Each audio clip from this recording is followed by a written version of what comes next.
IAS Smita Sabharwal కి big relief దొరికింది. కాళేశ్వరం అంశంలో స్మితా సబర్వాల్ పైన చర్యలు తీసుకోవద్దని చెప్పి తెలంగాణ హైకోర్టు డెసిషన్ ని జారీ చేసింది.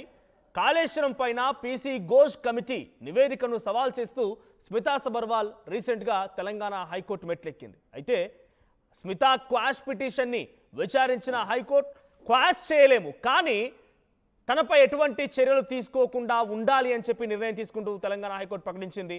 తదుపరి ఉత్తర్వులు వచ్చే వరకు కూడా చర్యలు తీసుకోవద్దని ఆదేశాలు జారీ చేసింది.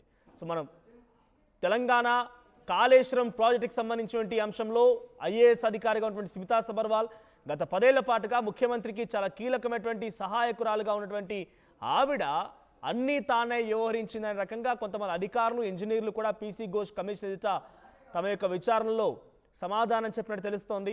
ఈ నేపథ్యంలోనే అటు స్మితా సబర్వాల్ తెలంగాణ హైకోర్టు మెట్లెక్కారు.